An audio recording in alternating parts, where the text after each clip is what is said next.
Hello, everybody, and welcome back to the Super Shenanigans Variety Hour. It's literally me, Liam, and the other two. They're together now. Yeah, I know. Yeah. Kiss right now. Do it. Do it. Do it. Do it. Do it. No, I don't wanna. Yeah, I know. But I am Liam, and you guys are. I'm Angelo. And I am Shaymin. Hello. That's right. That's right. That's for all the new listeners who haven't watched our previous three, I believe, at this point. Welcome to the back catalog. And today we are actually doing a very special episode. We are watching probably the best films ever made. That's Sure. right. Yeah. We are watching Paddington 1 and 2. Now, boys, you are all aware of the meme and stuff like that? Specifically, this more applies to Paddington 2. Yeah, for sure. But Yeah. Paddington 2 is the best movie ever made. Do you guys know where that actually came from? No. I believe that was Nicolas Cage. So that is its most popular point, but the origin of the joke was when Paddington 2 came out, it had, I believe it was a 100% on Rotten Tomatoes. It was, I think it was, Yeah, it was the film that kept the 100% Wow. score with the most reviews, which had beaten Toy Story and Citizen Kane. Bro, just everybody likes it. Thus mathematically making it if you believe in like Rotten Tomatoes score mathematics, which like if you do, you're wrong. I But think there's like a little bit there. it's in Not much. by No. that metric. By that metric, that makes Paddington 2 the best movie ever made ever. I think That joke was carried in to the Nicolas Cage and Pedro Pascal film Unbearable Weight of Massive Talent, Yeah. where Pedro Pascal's character tells Nicolas Cage that is one of his favorite movies. Nicolas Cage, being a like cinema snob, is like, Paddington 2, oh, that's literally cringe. And then they watch it and they cry. Yeah, they're homies. That's a great And movie. so yeah, it's So it is a great movie, but it's now been cemented in the public consciousness that Paddington 2 is the best movie of all time, and we are here to put that to the test. But before we get to Paddington 2, we got to talk about Paddington 1 and where it all began. Paddington origin story. Yeah. Um, Beginning of the PCU. The The Paddington PCU. Cinematic Universe. Well, there is going to be at least a third one. Yes. Hey, yo. Paddington in Peru. Paddington in Peru, and I must say, before I actually watched these movies, I went, who the fuck wanted to make a movie where he just goes to Peru of all places? And then I watched the movie, and I was like, oh, he's just from makes Peru. perfect Yeah, sense. he's just from Peru. He's a just from British Peru. mayor from Peru. Uh-huh. My favorite I'm just- Latino. I was just like, oh, he's just True. Yeah. he's The just going representation I home wanted. then. Yeah. He's not going on a vacation or anything. He's just Paddington goes home. Yeah, Paddington. He sits in a treehouse and eats marmalade like he always does. He's gonna have to relive through his trauma. Yeah. True. Yeah. Um, Yeah. All right. This is We're gonna see him cry in the third movie. Man. But what would you guys just say your general thoughts on Paddington 1 is, just like as a movie? Did we enjoy it? It's super cute Yes. and just really fun. Mhm. I enjoyed my time with it. That's basically it. I mean, it's funny. And- Okay, guys, that's been the Paddington 1 segment. That's been all. Yeah. That's it. That's pretty. We did. It's cute. That's all there is to say. Yeah. Right. I mean, But yeah. Well, we'll move on to Paddington 2. This is our lightning move on to round. No, I Paddington want to too. talk about Paddington. I agree. I do enjoy it. I think I enjoy the second one a lot more. Yeah. But the first one's pretty good. Mhm. I overall enjoyed it. The thing that you have to get by with all of these movies is you have to 100% be aware that, first off, it is children's entertainment. It's not all family entertainment. It is children's entertainment. And second off, it's British entertainment. Yeah. Hello. Yeah. Yeah. And there go. It's this movie. Was when he was getting off the boat. Yeah, My whole family was yelling, "No, Paddington, no!" Dude, this movie's Are you so British. serious? This movie's so British. I fucking Paddington, It don't is do very it! British. Paddington, No! don't go to London. Avoid it. Get out of there. They're gonna make him eat mushy peas. No. Oh no. Beans on toast. Ah! He really does eat that. I'm pretty sure. It's like that scene. It's that scene in Inception or not Inception. Interstellar. He's banging. He's Yeah. banging. No, no. So good. But yeah, I enjoyed it. I didn't think it was great. Mhm. I guess most of my issues would kind of lie in the writing. Yeah. I think that it very much is a clear structure that as a child you don't notice because of when you're a child you don't notice things like Yeah. plot structure. That doesn't matter. So it's not like a huge deal, but I could definitely feel like the beats being checked off every time Every a time- scene happens. Yeah.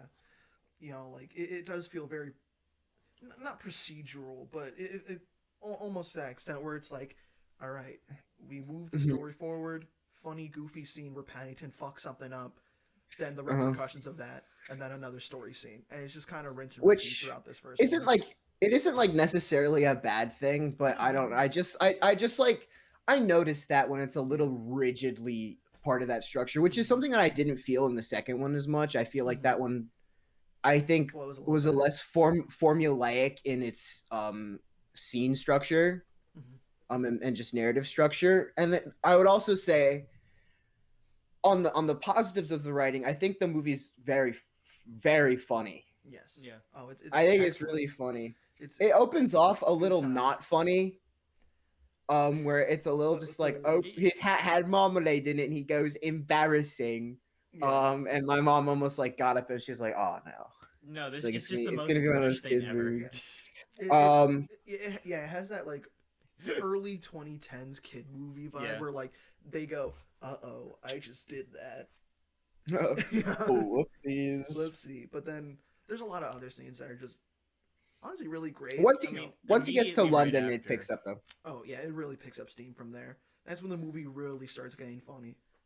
hmm As a general, just plot summary, if people haven't watched Paddington, the first one, or I guess you'll need this set up for the second one too. So that's why we got to do this segment, guys. Sorry. Paddington is a bear. He lives in Peru with his uncle Pastuzo and his Pastuzo. Pastuzo. Love him. He's great. Yeah, it was him and his aunt, and they're living in a funny little Oompa Loompa treehouse in Yeah. Peru. Yeah, they do. Yeah, they do. They have their marmalade house. Yeah, their marmalade production factory. They do nothing else. and I don't know. and his Yeah, aunt other and than uncle oranges had in previously Peru? been visited. Yes. They had previously been visited by a British explorer who taught them the joys of British life. He fed them mad propaganda, Yeah. mad British propaganda, Mad. and then that said was like, the most British thing I think I've ever seen in my life. Dude, "Oh, love that I begin- must civilize these bears. Yeah, dude, this movie's My about. moral duty." It's like, what if we did colonialism, but it worked? And it's like, wait, no, no, Colonialism, colonialism, but they like it because the marmalade tastes Yeah, great. yeah, marmalade's awesome. They really like that marmalade. To be fair, I see. it That's does what they've been taste missing great. for the awesome. most of the British Empire. Yeah, They you know, should have just ins- led with the instead of- marmalade. Instead of tea, we should have brought in marmalade to Boston. It was perfect. They wouldn't Think have. of how many They would wars have had we a could have avoided. marmalade party, but not throw it in the ocean. They would have just eaten it. They would have had a great time. Millions saved through the introduction of marmalade. Yeah, that's right. Have you But ever made that's just not how marmalade before? history shook out. Dude, I love this beginning segment though because Yeah. it's just like it has like a very fun like newsreely vibe. You know, very very. And it has the flippy. 4:3 aspect ratio to Yeah. show that it's like shot on like old Old film and film, stuff like yeah. that. It's like, Um, oh boy, I sure did civilize these these bears, these bears. He's but they gotta like go. it though. They liked it. They liked being colonized. Goodbye, bears. And Maybe one day we'll gave meet them again. and I gave them good civilized names, Like Pestuzo like after Pestuzo. After a wrestler I knew. yeah, after a wrestler I knew in Barbados. Or Yeah, whatever the fuck. doesn't he names the aunt after his wife, and then the Lucy. uncle just some wrestler that he knew. Yeah, some boxer. And That he's like, yeah, dude, Yeah. he has a hard ass name, so I think that's your name now. Mm-hmm. Nah, he must have really liked that boxer, dude. They must have been friends. Put him on the same tier as his wife. More than friends. They were close. So we go forward. I think it's 12 years or so, and suddenly there's a Paddington bear. Mm-hmm. Yeah. And he's a little guy. He's a cute little guy with a fella. British accent already. Hello. Hello, and they make marmalade. Yeah. And it tastes great, but unfortunately, a terrible natural disaster comes and kills Pestuzo. Yeah, an earthquake so large that it just shattered half of the surrounding forest. It just destroys mountain, Peru. like slid, like it was awful. I know. Like a literal, like that was like Man of Steel level destruction. Like it was like. Well, I actually made the joke when the uncle was just like out there. I said like, dude, this is. Dude, he got Pa Kent. Pa Kent moment. He's like. Paddington, don't save me. Don't let the world know that there's a talking bear. Don't let the world know there's a talking bear. Don't let them know your abilities. They can't handle it. But one day you will be the light, Paddington. Your powers. Your powers of marmalade. The thing And is, that too, that hard actually stare. could have worked because of that does tie into the main conflict that he's not the average bear. He's smarter than the average bear. He's got psychic powers, dude. yeah. That's why he's befriending everybody, because he's mind controlling them. But after this, after this horrible natural disaster, Paddington has to go to England. And his mom has to go to the home for retired bears, which I think might be the funniest joke in the fucking movie. Dude, it's the funniest joke in both movies. Just seeing Aunt Lucy was just. Well, I think it's funnier in the first one mostly because of like there's just the American phrase. They probably use it everywhere else, but I know it mostly from here. I know it American. Like they say like, oh, they went to a farm upstate, and it's like a nice, cute way of saying that they died. Yeah. And so I thought that was the implication. She's just like, okay, Paddington, you go to England, and I'll stay here and just die. Yeah. But no, she just actually and then it shows her at the retirement home. And she's in a rocking chair. She's like, she's reading like, letters. oh, she wasn't kidding. She wasn't kidding. There it is. It's real, yeah. She has a great time there. She gets to play shuffleboard with the other other old bears. Yeah. They're like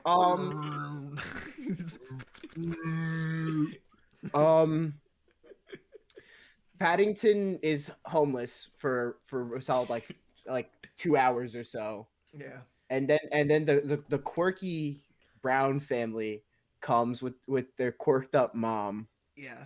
Who draws adventure stories, but is too stupid to figure out the guy's face before drawing the book, I guess. just in the edits that they show, just show her drawing the whole book except his face. Nice. I love it. So good. And she just skipped it. She's a very kind-hearted woman, and she takes Paddington in. And the dad character, Mr. Brown, he hates Paddington because he's xenophobic. Yeah. Because he's British. Yeah. He's the other side of British culture. And then, the rest of the plot is them learning to love him, and him finding a home with the Browns. Meanwhile, the granddaughter of the explorer wants to kill Kidman. And stuff Paddington. Yeah.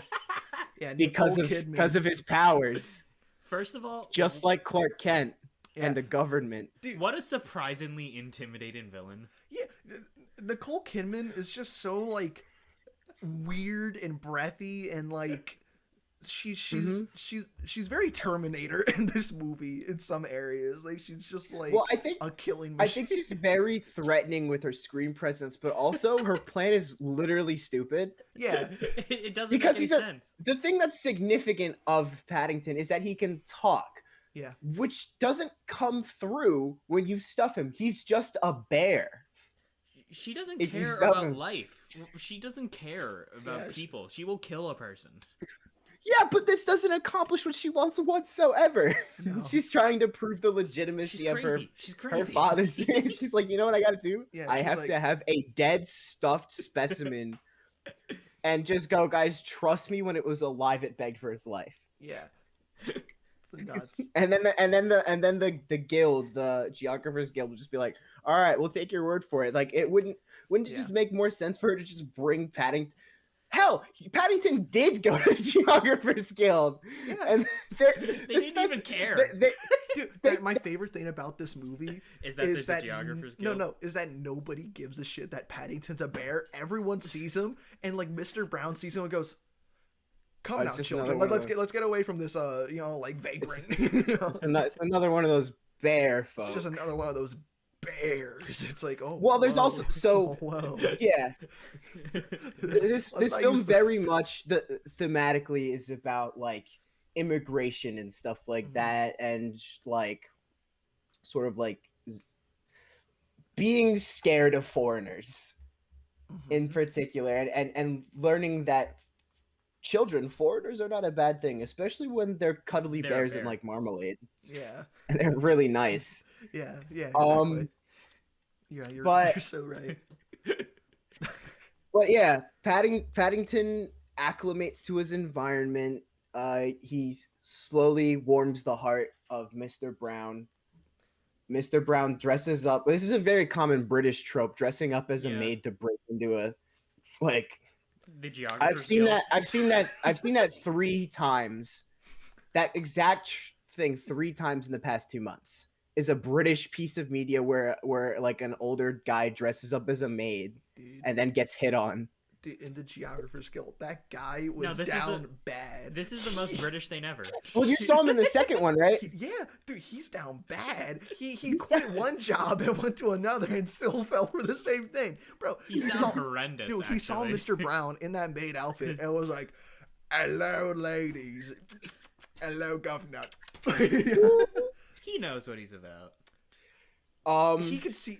I wholeheartedly believe that he sees through the disguise. He's just into it.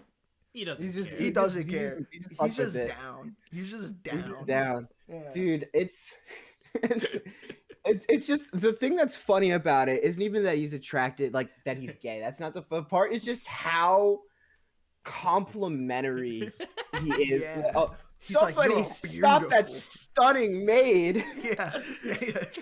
Somebody stop that stunning, beautiful woman. It's like, oh And, my and, God. and just as a spoiler He's for in the second love. one, this exact same thing happens to him, and they ask Mrs. Brown asks him like, "Oh, can you describe the nun?" And he The was like, most "I would be good. beautiful. I would be glad to." Yeah. I was like, Second "Oh, most yes." beautiful woman I ever met, besides that first Um, one I met. Yeah.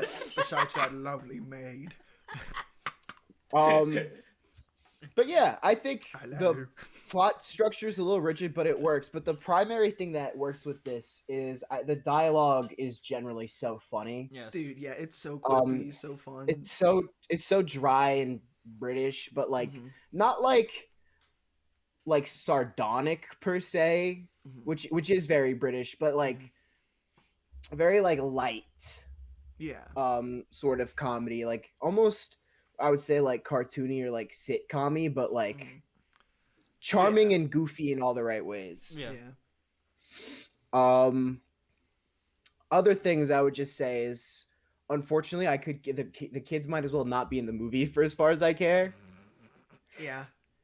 The Like, I kids, don't- the kids are there to relate to your children. When you bring your children to the theater to see Paddington, those kids are there for your kids. It's because it's a children's Yeah. book and they have to have kids there. Well, it's Yeah. it's because your of the. Christopher I Robin think syndrome, I think the you know? only It's reason like- is because of there was children in the Paddington Yeah. books, yeah, so they Like, just yeah, had to sure. be there. exactly. It's It's very Winnie the Go Pooh. ahead.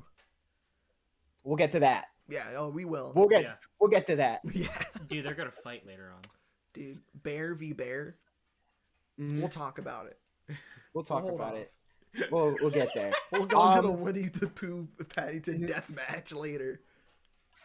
I think that ultimately, well, not like really a special plot or anything like that. And again, I could see the beats being checked off as we go down. It was still like very serviceable, and Yeah. I still did because of the dialogue and specifically the performances, which we'll get into next. Yeah. I really did end up enjoying the characters and liking the bond between them. Um, but yeah, speaking of the performances, who was your favorite, guys? Because I think there's a lot of There's a good lot of actors great in here. yeah. I really liked Mr. Brown Mm-hmm. as the movie Hmm. went on, and even in the next one too. Like, he's so against the bear thing, but having him like kind of warm up to him over time. Hmm.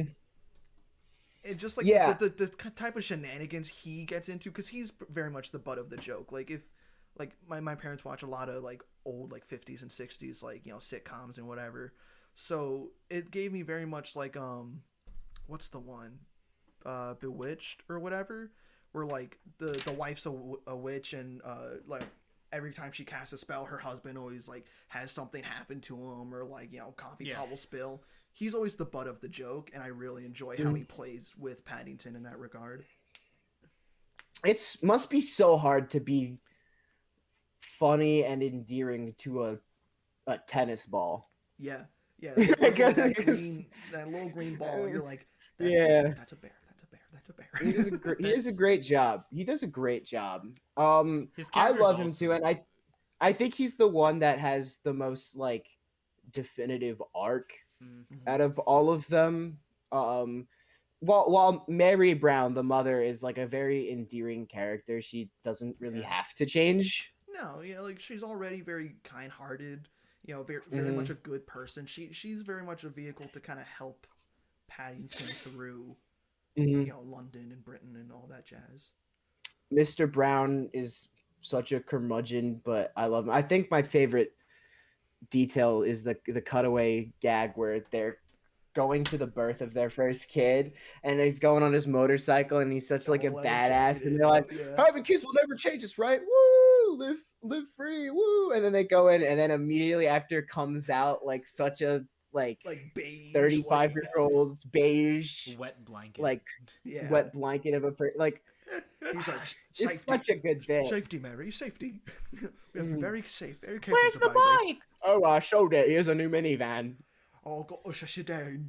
I got us the Yeah. beigest Range Rover possible. Mhm. Yeah, I like how we each said 3 different cars.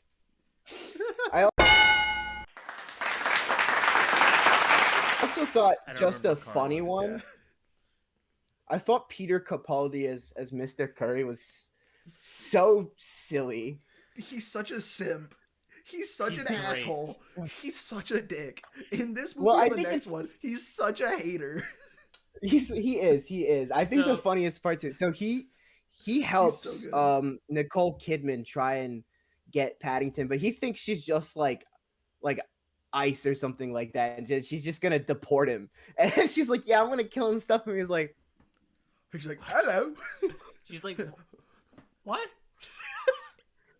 "That's a little far, isn't it?" Yeah. Is he like 5? He's like, "Dude, can't you just send him back on like a boat or something?" She's like, "Nope, I have to No, he's mine. take his No, he's skin my off and put prey." it on a frame." Fun fact: this was right before this is the same year he debuted as the Doctor in Doctor Wow. Who. Another fun fact: Yeah. the cabbie driver is also in Doctor Who with Peter Capaldi. That's Like nice. he is one of Peter Capaldi's companions. I like That's how really Nicole Kidman just kills that guy. No, he goes into the water. He's fine. He's fine. He went. Yeah, tied No. up. Not Yeah, able to no, use his like- arms and legs. Yeah, he like just mermaid wiggle out. style. I was His thinking accent was so for a funny, second if though. they He didn't was put like, the splash "Hello." in. I was wondering what would happen if they just put like a concrete like thud Yeah, and like a snap. He breaks his neck. Oh my god. I was like, it was probably a smart idea to put the water sound in instead. Yeah. I think the implication's kind of worse with the water, though. Yeah, like he's drowning. He's like, They killed the cabbie. No.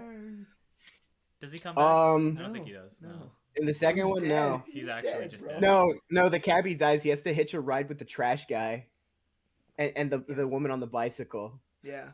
Well, because they killed the cab guy in the last movie, so that's the only mode of Yeah. transportation now. Yeah, there's no other cabs in Uh-huh. London now. He was all of the There's only cabs. one cab in London. Yeah, he was the only cabbie. But yeah, I thought everyone in this was really charming and really bringing their A game. Another one that I really liked was Mr. Gruber. Yes. The accent is very like thick and stereotypical, but I liked him, Yeah. and I like him more in the next one. I think because I think he's He has just more more to do. important in the next one. But his one scene where he was like, "Oh yeah, I was an immigrant once, and because I lost my family, and you know this is," and they come to like an understanding, him and Paddington, of like immigrant solidarity, but like also like shows Paddington that like, hey, you can have a place here and you will have a home. And I don't know, I just think it's a good scene. Street. Yeah, Sesame Street. Yeah, Seat. it's very it does feel like a scene because you have this little bear. Just imagine Elmo there instead, and then Mr. Gruber's like the guest that comes on Sesame Street and goes, "Hey kids, here's a lesson." Elmo's family dies. Elmo's family dies. This episode of Sesame Street, Elmo's family dies and talk he becomes about homeless. his uncle. They don't talk about his uncle. He has an uncle. He had an uncle. But with great power comes great sesame. Actually, they did talk. Now he's on the street. There was a scene where they talked about him dying. Actually, good scene. What? In Elmo? Sesame Street. Yeah, like his uncle dying. Wow. He had to explain death to Elmo. No, that was Big Bird. They explained death to Big Bird, bro. I'm pretty sure they explained death to Elmo too. It's an important topic for kids, you know? Yeah, no. I agree, but that definitely was Big Bird, I think. Maybe I'm gaslighting myself. I think it was his father telling him. Like, Elmo's father. Oh. Does Elmo have a father? Yeah. Didn't Elmo just turn like 4? Yeah. As well. Good for him. Happy I hope birthday, he has Elmo. a great birthday. Happy birthday. Yeah, Elmo's uncle dies and his dad has to. I just watched the video. Really good video. Wow. Mm-hmm. So they go over death What's twice, I Elmo's dad? guess. What does Elmo's dad look like? He has Is a he just mustache. Is he just a big... Editing Liam.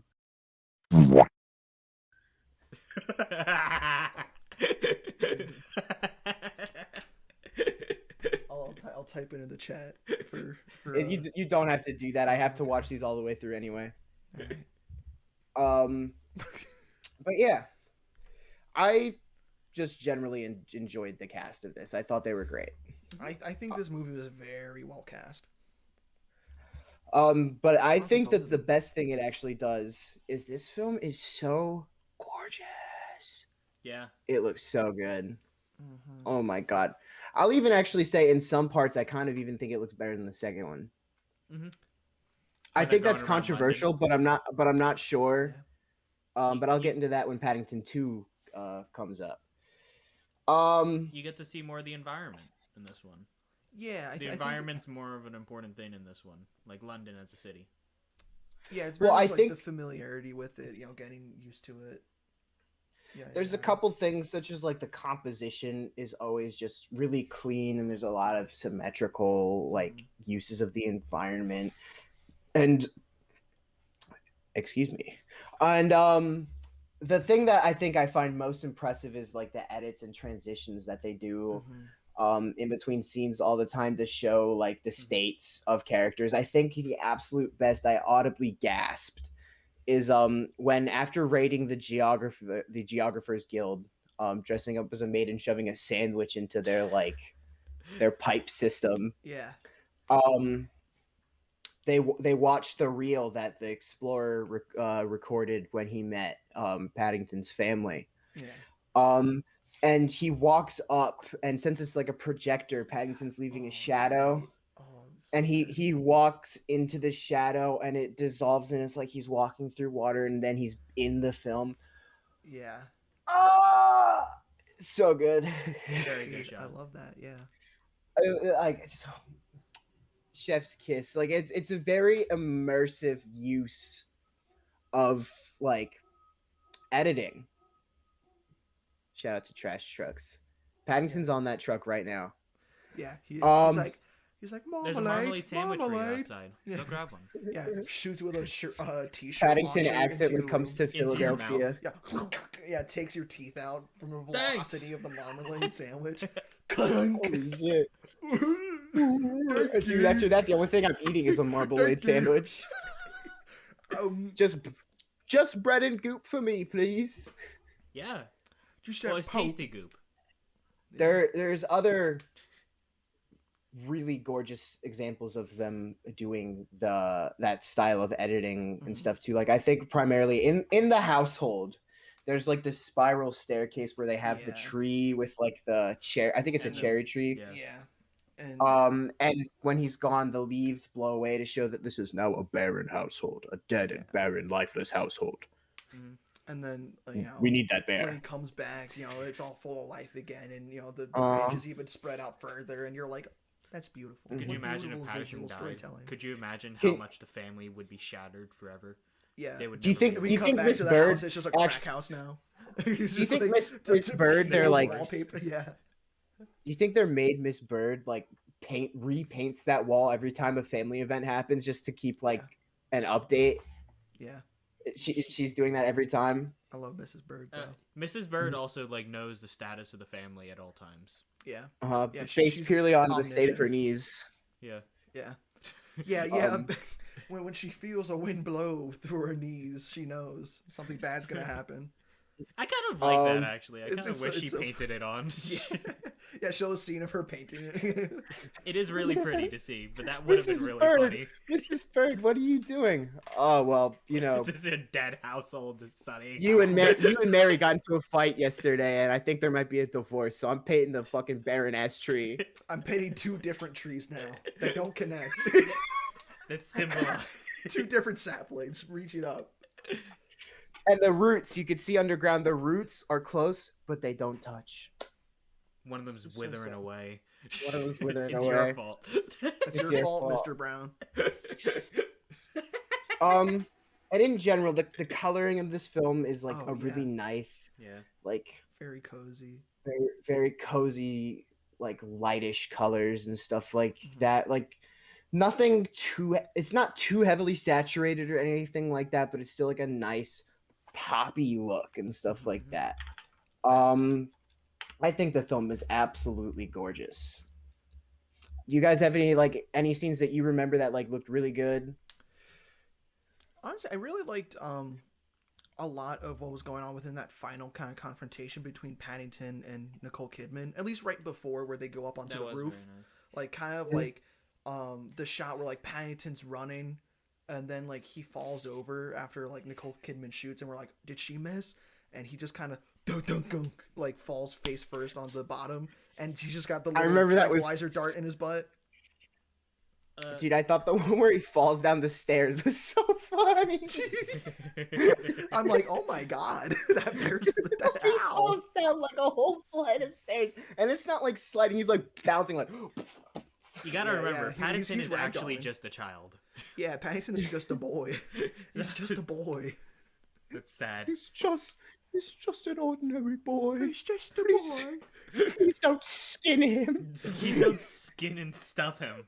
Dude, she would have done that to an ordinary boy, like a real one. She's like, I've hunted. She's on her Cruella de Vil shit. Literally in the final scene, I'm pretty sure she says, "I've never stuffed a human before." Yeah, she says that to Mr. Yeah, to Mr. Brown. Holy shit! I've never stuffed a human before. Yeah, because it's like, oh my god. Because he goes like, "You'll have to get to Paddington. You'll have to get through us," and she's like, "Okay, I'll kill all of you," and he's like. Yeah, he's like. Oh. She's like, okay. Yeah. I was like, yeah, I'll kill you guys, no problem. Easily top 10 most evil villains in cinema, actually. Yeah, so up true. there with the Emperor. Imagine if a character was trying to kill Elmo. Stuff him. I mean, that's basically what she would. Dude, the only thing more rare than talking bear is red something. Elmo. Yeah, red 40 monster. He's red 40 monster. Yeah. Yeah, you're right. Um, yeah. Overall, I just love the cinematography of Paddington. Let me see. Who was the cinematographer for it? I'm just gonna double check. Shout out to him. Shout out. Shout out to him. Shout out. Hold on. I Love didn't that take guy. notes. I just went to Wikipedia. That's fine. Eric Wilson, You know, that's not like good. Eric Wilson. Mr. Wilson.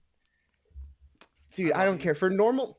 I love For you, Mr. Wilson. non-scientific shit, Wikipedia is fucking fine. By the way, I don't understand we're this. scientists.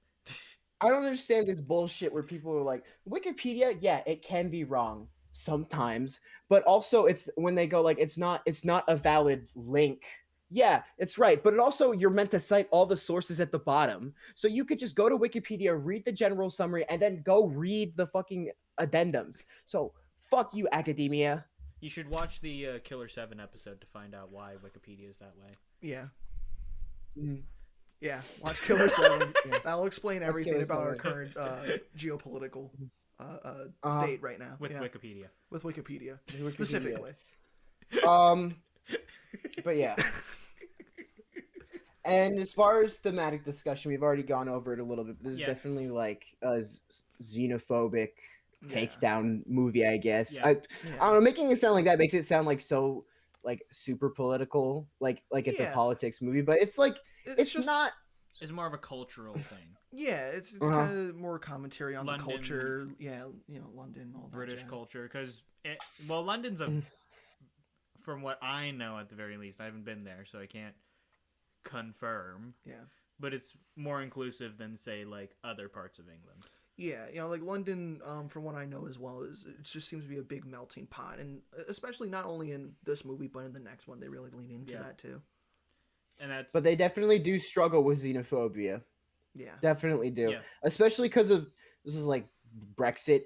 Yeah. Like discussions were happening at about this time, and also like over the past 10 years or so, there have been a lot of refugees moving to London, and so it's a very like culturally relevant discussion to be having. It's like especially they do use, I think, the word refugee for Paddington at some point, because that's what he is. He's a refugee from Peru because an earthquake just destroyed everything he had ever known, seeking asylum in England. And as a kid, historically speaking, they even go over that in the movie where it's like kids who didn't have their home get a home. Yeah. They actually referencing World War II. Yeah. And in World War II, orphaned London children. They didn't go to London. They got out of London. Yeah, it was the opposite. They went the other way. It's definitely a stretch. It's a loose correlation, but it does kind of. Yeah. But they didn't know that. The Bears didn't know. No. How much could the Bears have known about World War II? Not much. Not much. Do you think the Bears? Paddington showed up to London. He's like, "Oh, bother! Why is everyone so rude?" I think they're gonna go over that in the third movie. Why is everyone? They're gonna get. Yeah, they're gonna go over. They're gonna go over in the third movie. Paddington's gonna go over World War II. He's gonna watch a World War II documentary. Dude, he's gonna fight the Nazis. His dad. Where do you think his dad was? His dad died in the war. Yeah. His dad was Indiana Jones, but as a bear. I would also just like to say, England. Holy shit, his aunt is old as hell. Because at first I was like, how did they discover?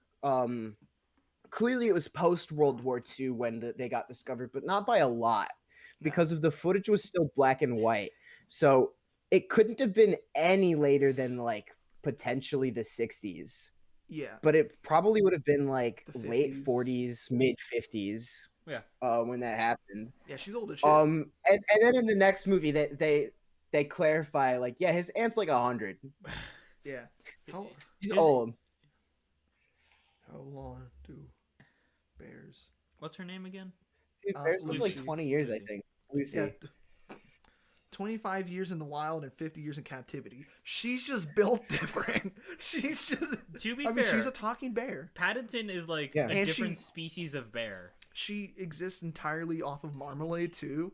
That's the secret to What a yeah! eternal It youth. has all of the nutrients that bears need, dude. I guarantee you that is not true. There's no world. Try it. Yeah, feed a bear marmalade for an extended period of time and see what happens. I think it will I literally took 20 explode. bears and fed them only marmalade for 1 month. I wanted to Let's test see the what diets happens. of all these bears, so I did honey, marmalade, meat, Nothing. And nothing. as a control. It's like, God, that's animal cruelty. Why are you doing that? And it's like, it's for science. Mr. Beast. Mr. Beast. It's for science. I'll be the thumbnail. We'll just do the. It's gonna have nothing to do with Paddington. We're just gonna do Mr. Beast. Yeah.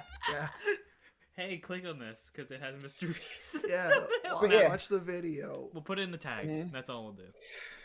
But Shaymin, as our resident, the video, as our resident British correspondent, is there any details that you can enlighten us about British culture that maybe like the average person wouldn't catch or anything like that? Well, I mean, I've made marmalade before, like unrelated to Paddington. Well, not exclusively about marmalade, the film in general. Oh yeah, I think would suffice.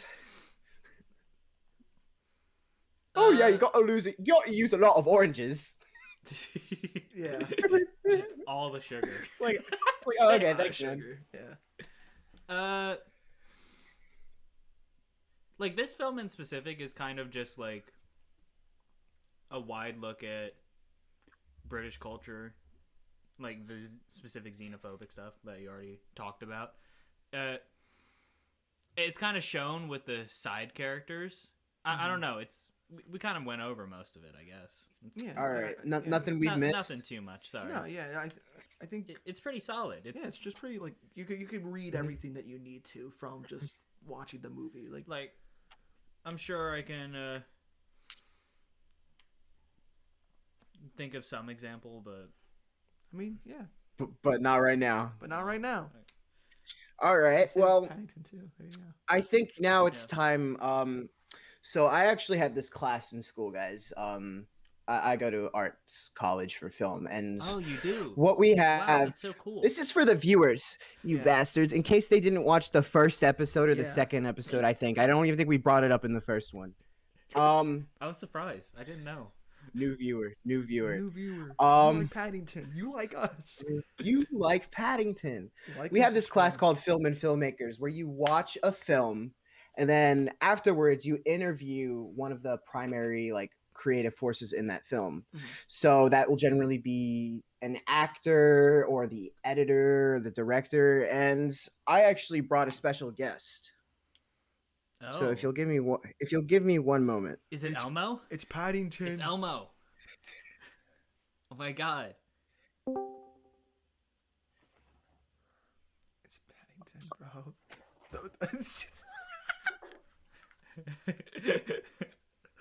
No way, bro. Yo. It's Paddington. The bear.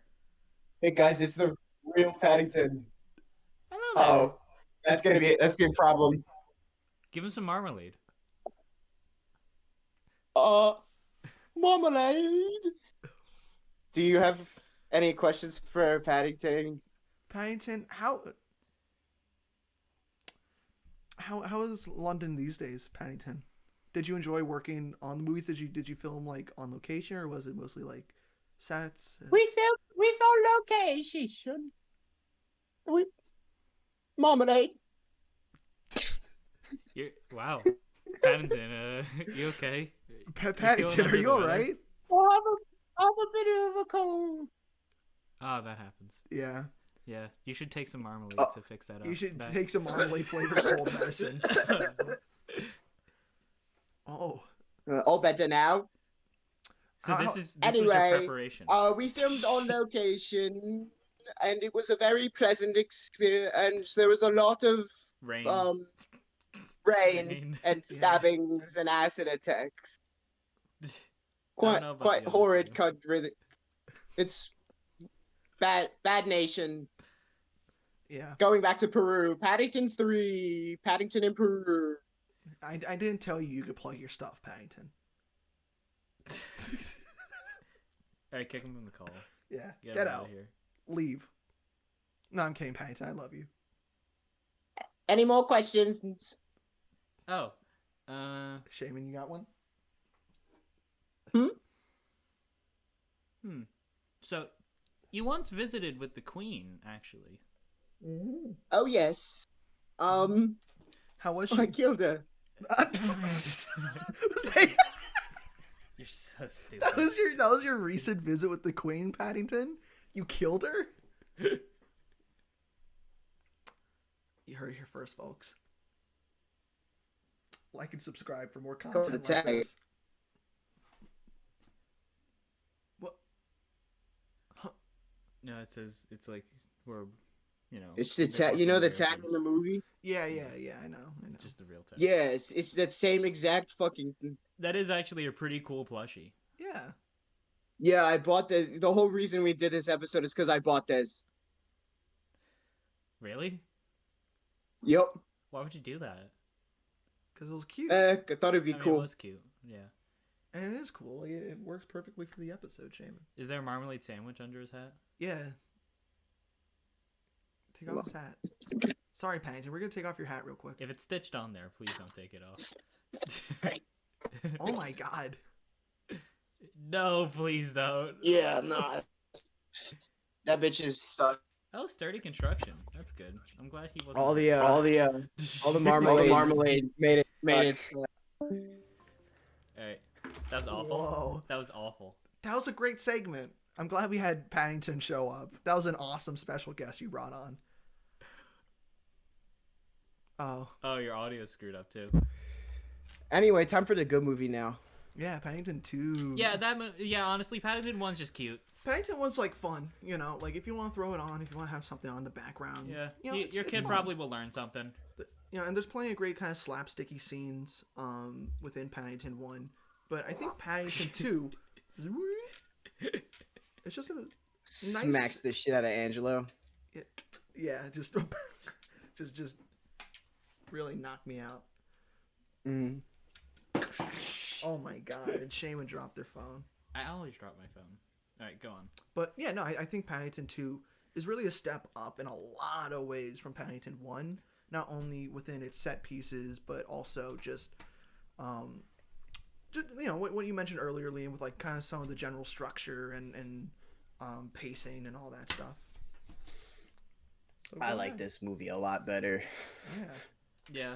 I like Paddington 2 a lot better. So I would say that Paddington 2 most certainly alleviates a lot of the issues I have because of they don't really have to set up Paddington as a person and his life story or anything like that. The first Paddington movie is very much an adaptation of just like the story of how Paddington met the Brown family. And now this one is a movie where they can just do whatever they can send him to jail. Spoilers. Yeah.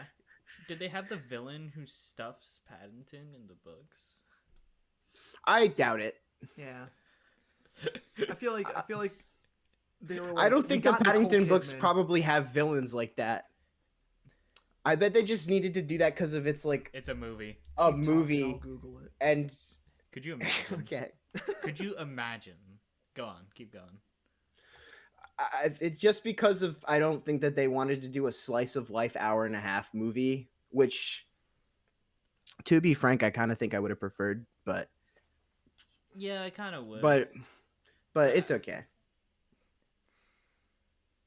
I think the conflict of Paddington not having a house is pretty fun and interesting.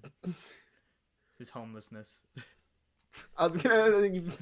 Oh, the Paddingtons struggle with being unhoused. Yep. Unhoused. I'm not... Oh, that poor displaced boy. It's sad. It's Yeah, sad. it's so sad. Yeah, he doesn't have a fucking home. He's sad. Yeah, he's so sad. This is sad Paddington. What was the answer to the query? No? She wasn't in the books now. Yeah, I'm shocked. Yeah, I'm shocked too. Oh, dude, what am I stupid? I could. You could just could've ask just added Paddington. Paddington was the. Yeah. Alright, Paddington. Fucking chest. So stupid. silly Paddington. Paddington Bear was the thief who just like is completely and totally insane and like with like 800 Shakespearean personalities in the books. No, bro. Crub. I'm not good at the lip throwing that ventriloquists do. This is Paddington for the younger generation.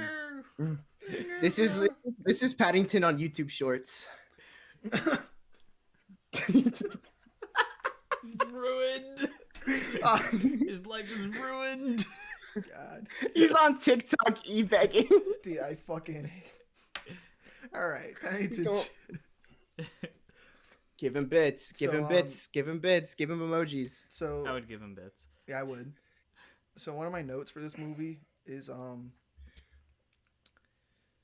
that to get that bear or to get that book that bear wants, Paddington gets his money up instead of his funny up, but he's too funny, so he can't get no money. He does though. He does close. He gets close. Yeah. He would have purchased the book if it wasn't for the fact that he was framed for a crime he did not commit. Yeah. People were like, it was that damn bear. He's like, oi, bro. I don't know what's going on. This is my favorite movie. Paddington gets incarcerated. Paddington 2 is actually a really smart takedown of the British justice system. So it's actually a really smart film. Yeah. It's really smart. But yeah. I think this movie is really I'll just say as far as general thoughts, I love this one. This one's really This one's a big sick. step up. That's why I Paddington will in be Peru rewatching. has a lot to live up to.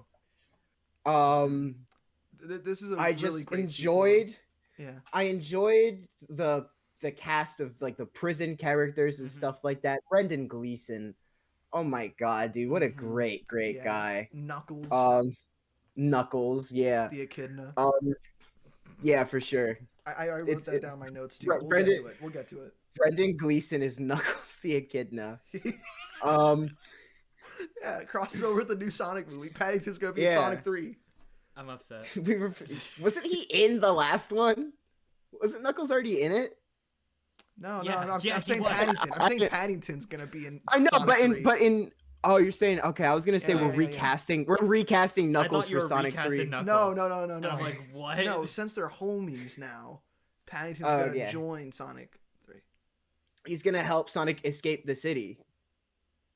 Do you think there'll be a city escape in the next one? I hope there will be. Dude, most likely. There's no shot they don't because of the whole premise of the movie is please watch it. It's Sonic Adventure 2. I mean, hey, Live and Learn's gonna be in it. Uh I huh. love that Anyway, this is not the Sonic episode. Yeah, we'll do that eventually. We'll do. Why'd you promise that, bro? Request that below. Why'd you?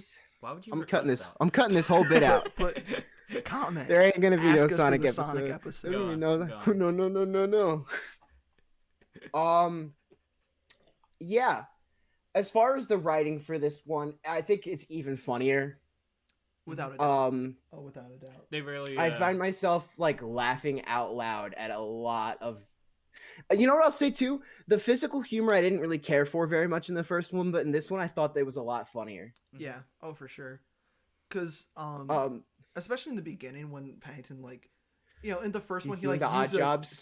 toothbrush to clean his ear, and he's like, oh, that's odd.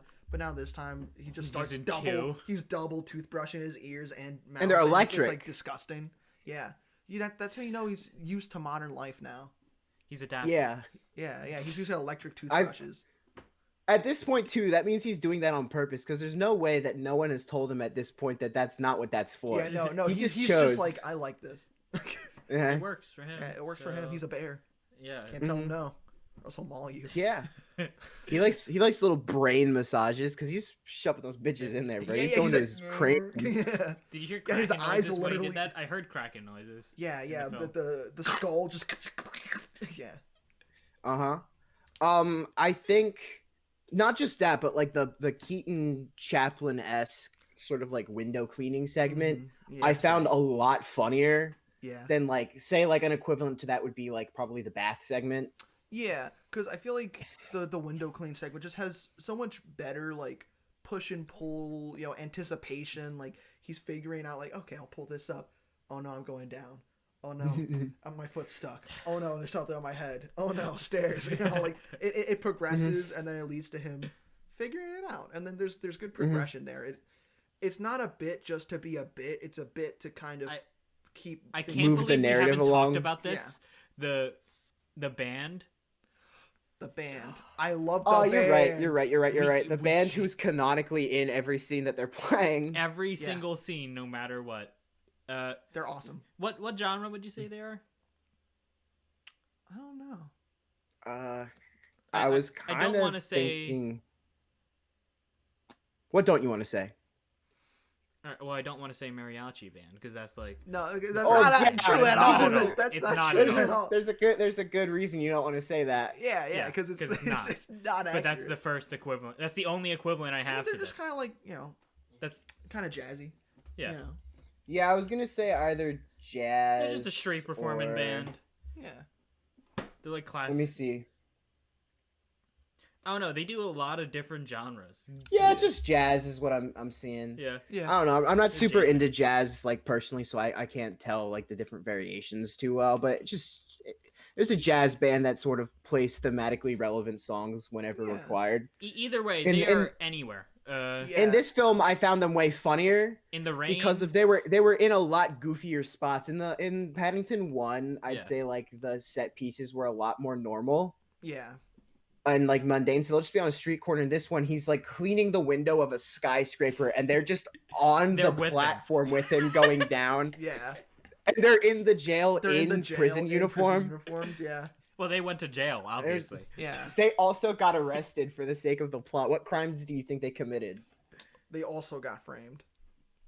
Okay, yeah, someone else robbed a store for the same thing, but a different antique store. No, they robbed like a music store and something like that. Yeah. And that's where they got the instruments. Ah, that makes sense. Yeah. They needed those instruments though. We'll ask Paddington once we swing back to his segment. Yeah, well, once we go back to Paddington, we'll ask. Keep that in your head. Keep that in mind. Oh my god. Keep in mind any questions for Paddington. I don't like Shaymin being here. Does that mean we want to hurt you? I will hurt you. I don't like Shaymin being here. Yeah. I like you being a little digital guy on my screen, but when you're in the flesh, ooh. I can't handle it, bro. Shaymin strangling me like Homer Simpson to Bart. What do you mean make that the thumbnail? Like that's not your job. I'm pitching on the spot. Okay. All of these ideas will be part of the final thumbnail. Paddington 2 has, I think, a plot structure that flows seamlessly a lot better.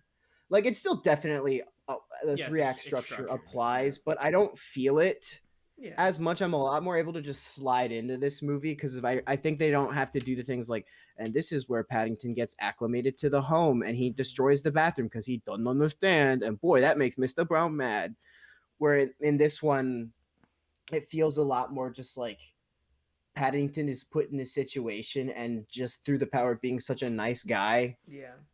He changes things and stuff like that. Now I feel like it pulled me through the narrative a lot smoother. Yeah, it utilizes Paddington as a character and his actions.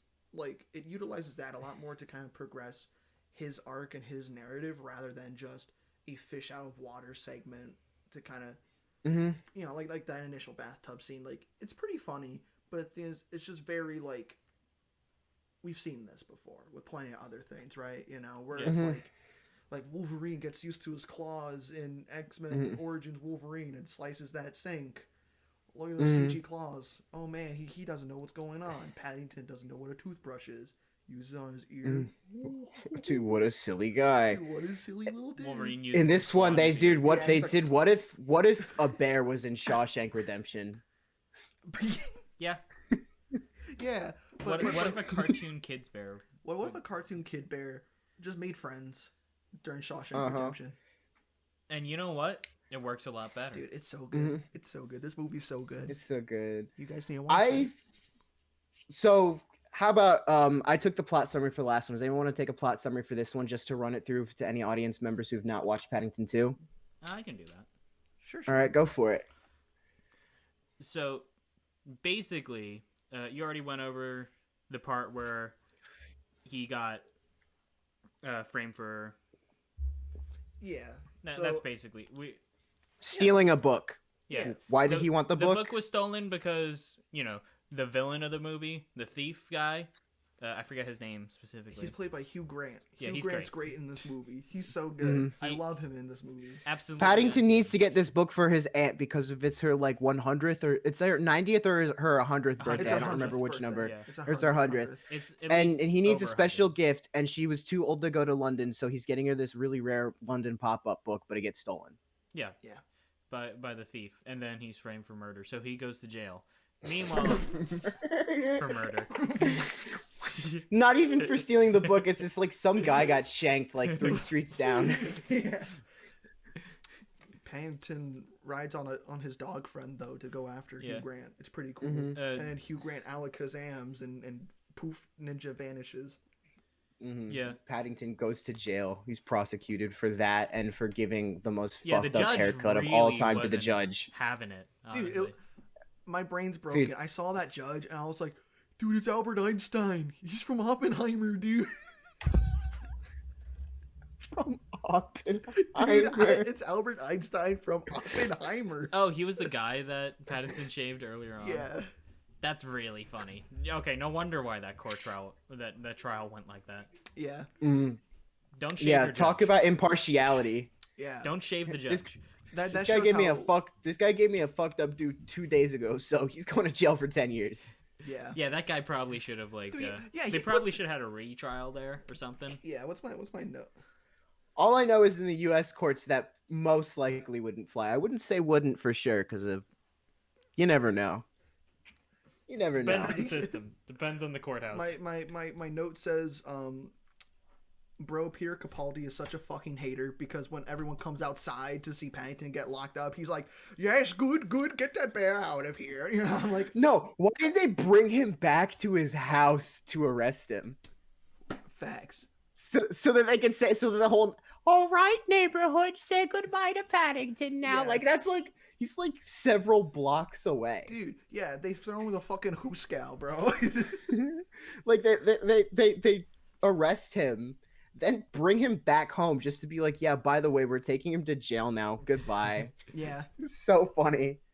And yeah, Peter Capaldi is a hater. Unfortunately, this was now 2017, his final year as Doctor Who, and so he couldn't be in the movie very much. Yeah, he only has a couple of scenes, but he makes the most. He only of has a them. couple scenes He where he really hops milks in them. and be's a hater. Yeah, he really milks He them. is so he hams great it up. at hamming up. Oh yeah, he really hams it up. Mhm. So For further plot summary, he gets arrested. In jail, he does not. You guys won't believe it, but sweet little Paddington is a Doesn't fish like out of it. water. he doesn't like it there. He doesn't like it there because of jail is not wholesome, and they won't read him bedtime stories, and they Yeah, feed bro. them British gloop. Yeah, and then that's when we meet Knuckles the Echidna. Yeah, and he makes good British gloop instead of bad British gloop, Yeah, and makes their uniforms pink, and then they all, because of Paddington starts reforming them by making them all cook tasty food. Yeah. dude. Yeah, They all become good friends. The scene with Knuckles and Paddington making marmalade it's very sweet. and Knuckles being a hardened criminal Mhm. and Paddington being a child who's very nice. Yeah. Just an innocent boy. yeah, Yeah, it's a good way to have an effect and change Knuckles as a person. I think it's also very funny and like striking Slowly. of his character that Paddington believes that people are treating him that way because they think he is a criminal. hmm So he's like, oh, they're being mean to me. They must think I'm a bad, evil criminal guy. But it's like, no, it's because you're like SpongeBob. Like, like you're this little squishy guy. and everyone in prison's like, dude, dude, what the fuck is that guy? Dude, why is that guy so squishy? Why is he so small? Dude, literally, like, dude, we got a bear in prison. But this guy in here. Yeah, let's wait for the bear. Dude, everyone comes crazy at Paddington, especially the cops and the prisoners. But Knuckles the Echidna, I put in my notes, but Knuckles the Echidna, awakened by the power of marmalade, his soul changed forever, becomes friends with Paddington. What are you talking He about? does. He just shoves a marmalade sandwich in his mouth on accident. With some Before like he was nasty gonna ass kill looking him. bread. For the record, that bread looked gross. That's just And weird. then And Knuckles was like, he's "Whoa, finally, bear." finally something that doesn't taste like complete and total horse shit. To be fair, that was. I am a changed man. Yeah, it was his hat sandwich. Mm-hmm. Just like, And he, how did they let him come in with a hat and a sandwich? just like the Queen, yeah. Like you could maybe Paddington could hide a little shank in his hat. Yeah. He's like, Well, that's Stick 'em up. that's impractical. That's gonna Off cut with up the sandwiches. Yeah. I mean, he's a bear. Okay. He has claw. I love the hard stare. You don't have to cut a sandwich. You can just eat a sandwich, though. You don't have to cut it in half. Dude, You don't have to do that. I love Paddington's Well, hard You save stare, it for though. later. Yeah, his It's- heart. It's so. So it's a running joke. Dude, it's so aggressive. I'm like. He does it to what, Mr. Brown? He in the does it to first Mr. one? Brown in the first one. When Mr. In Brown the first one, and Brendan Gleeson in this one. Yeah, and basically like Paddington knows how to put people in their place when Yeah. they're like, when they're being Well, mean yeah. and rude. you should do that. He, Well, he just Well, Knuckles had it coming. He literally said, "Yeah, I think your aunt is a dumb bitch." Pretty much, the child version. I think your aunt is a dumb senile bitch, and he just goes, And then Knuckles. "Is it getting hot in here?" Oh, what's this stare? No, but the thing that's funny about it is he goes like, "What was that?" And Paddington goes, "It's a hard stare," and he's like, "You don't have to tell me about that, bro. You just asked. He invented them. You just you asked what he was doing. dude, That's yeah. just hockey. Clearly, you know nothing Yeah, of it's One hard Piece. stares. It's One Piece, bro. Dude. It's so One Piece. That's his hockey. You're right. Mm-hmm. Well, speaking of One Piece, Yeah, Hugh Yo, Grant's trying to find the One Piece. Yeah, he's trying to actually. find the One Piece. He's trying to using find a- the One Piece using because a- he's broke. using that pop-up book. Yeah, the pop-up that book has the actually clues has to the One billions of Piece. dollars of gold Yeah, hidden it somewhere. it leads to this big because this pop-up book It's came not from a that much fair. money. And Mhm. It's probably this a lot old now. this old madam put all of her money into an organ, and basically the guy had to like go around to the different, like Hugh Grant had to go to these different locations, one of which being the church with that lovely security guard being like, "Oh, I could describe that nun for you. The most beautiful woman I've ever seen." You know? Also, another part of that scene was really funny is like, and no one gets by this assistant deputy security manager. Yeah, It's and like then 2 layers up. Yeah. Who is that actor? He is so unhinged. in Dude, this he's so role. funny. He's I don't great. know. Dude, I don't know. like when he sees when we do the flashback and he sees Hugh Grant running away as a nun, the security guard just goes, "Somebody stop that beautiful sister!" And like, I'm like, "Oh wow!" Again. Look And at it's him. like, bro, and also he's so far off from her. How can you tell she's beautiful from Dude, that he just far sees off? Hugh Grant's frame and he's like, Alright, "Oh, first of all, his whoa." name's Barry, Barry. the security guard, and second It of all, was the me, actor Barry. Simone Farnaby. It's Simon Farnaby. Simone, dude. She even said, Simone. she even said Simone Farnaby. Dude, Simone, are we gonna do an Alvin and the Chipmunks Chipwrecked episode now? No. Yes, I dude. feel I feel- shipwrecked right about I feel, That's traumatizing. I feel dude. squeakful. now. Oh, God. Oh. Every Chipmunk movie ranked. Coming next week. No, it's not happening next week for sure.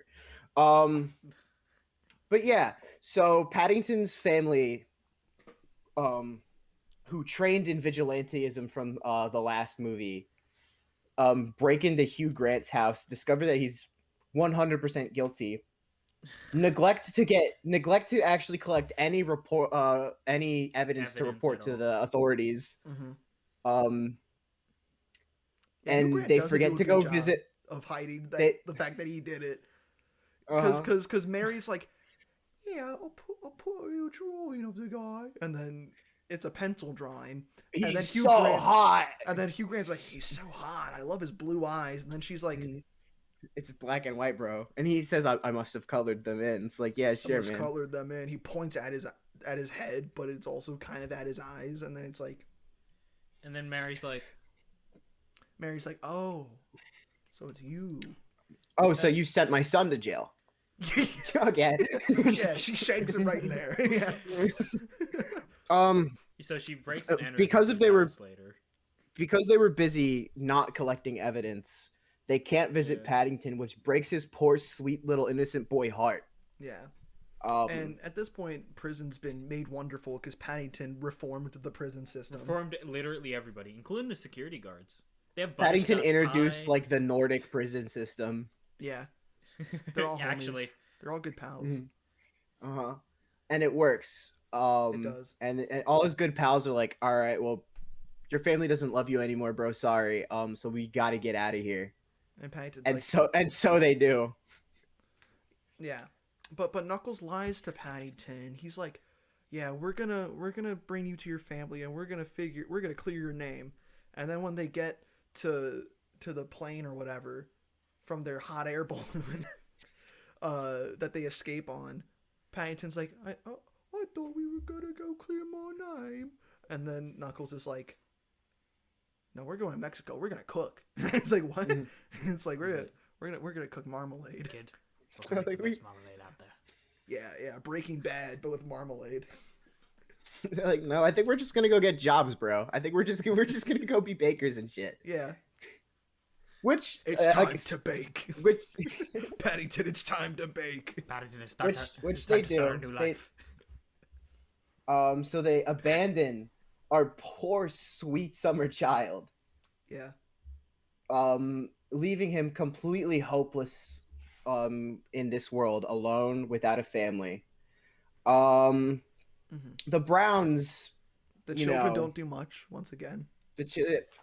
Well, yeah, duh. The daughter makes a printing press. Or no, the children actually do less in this movie. Yeah, they actually do less in this movie than the first one. The family is less significant. They're I also think, older because too. of its. Oh yeah, and it's supposed to be like the summer after, like, or he's only been there a year, but it's definitely been like 2-3 years because of that's just how children work. Unfortunately. Yeah, they grew up. He calls the Browns, and they arrange to trap him because of, again, they learned vigilantism from the last movie. Yeah, they're gonna go stop Hugh Grant. And they go to do that. He finds it in the organ. Paddington stops him. And then Paddington dies. He almost does. Paddington dies. Paddington perishes. They almost kill my sweet summer child. Dude, one thing I want to fucking comment on is Mrs. Bird picks up a rifle from this train, from this carnival train, and points at Hugh Grant. And then Hugh Grant, half bluffing, goes, "Oh, there's not actually any bullets loaded in there." Then and she shoots anyway. There's a world where this movie goes rated R real quick just for one scene where she just blows blows his brains out and goes, first of all, she's a lady that don't fuck around, okay? Yeah, she's hard as shit. She drank the security guard with like 2 full bottles of Jack. And was still the fine. First one. Yeah, in the first one. The fact that she even brought 2 was funny. Because after the first one, it was not necessary. No, she brought that second one for herself. She was like, "And this one's mine." She could have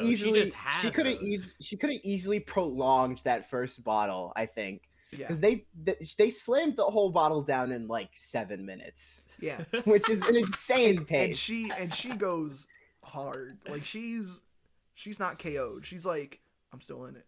And she's all right. The security card is done. This is all Paddington 1. In Paddington 2, she tries to just kill Hugh Grant. Yeah, character actor. Unfortunately, it doesn't pan out that way. Dude, yeah, Paddington Hugh Grant's just playing himself. He's just Hugh Grant in this movie. Hugh Grant thought Paddington was real this whole time. Yeah, all those different like He wasn't personalities acting. that he wasn't shifts to. acting at all. Yeah, that's just real. That's just his role. So you remember when he played a nun? Yeah. Too I bad love that this that movie came out before Wonka. Because I was gonna get to that. We would have seen Oompa Loompa Hugh Grant fight Paddington. I was gonna talk about that. Yeah. But yeah, Paddington is trapped in the rear carriage, which goes into the river. The prisoners have a change of heart, echolocate Paddington, and save the day. Yeah, no idea how they got there. Yeah, they got there so quick. They were like, I mean, it was a scene of Paddington drowning and his mother. Our Paddington senses are tingling. He's in danger. "We've got to Quick, go boys, check we that must stay boy." he goes into a coma, which is so far and so dramatic for a movie that's not that serious. No, like they have this whole train heist battle that goes on. And we get like the thing that makes it so shocking is that like in the other film, like skidding is horrible, but nothing like happened to him other than like he fell down the stairs. No, yeah, in this one he goes to prison, is framed for a crime, and almost dies. Like he sustains serious life-threatening injuries. So in this one, it goes to the hospital for a while. He fell into a lake. He was drowning, trapped in there, inside of the carriage. He should have like some injury. That's fucked up. But he does get saved. The book is confiscated for evidence, so he can't give her the book. He can't give his Aunt Lucy the gift, but it's okay because of the Browns just sent her a letter and said, "Hey, we'll send you a ticket. Just come to London." And then she does, and everything is okay, and everyone's happy, and the prisoners get to open their bake shop. Yeah. And Hugh Grant goes to prison. One-man show finally. His final act. His final act before the chair. Before the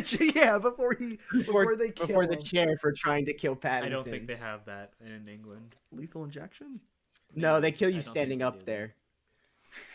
In England, they don't give you the chair. They inject you all standing up. I don't know if they still do. Do they? They don't. They actually got rid of the guillotine in I think the 20th century though. Wow, that's crazy. So it actually went way longer, like into the modern world. We should bring it back. It is actually horrifying. Well, controversial opinion. Government mandated death is not that awesome. It's not that cool. It's not baller. Or really, the only argument you can make that's like logical is just it saves taxpayer dollars to kill him. That is true. Is the only logical argument. Everything else is a moral argument. For that, we'll have our death penalty episode. Yeah, we'll have our death penalty discussion episode, of course. Next week, right after we finish every Alvin and the Chipmunks movie. Yeah, and Sonic. I can make that work. Yeah, we're gonna have 3 episodes. We're gonna have 3 episodes out next week. But again, the narrative structure flows so great in this movie.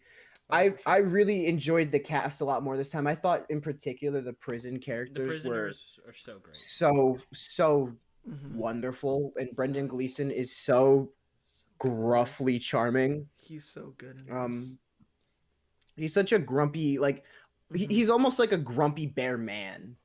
Yes, almost like as he plays him. There's this big bear man.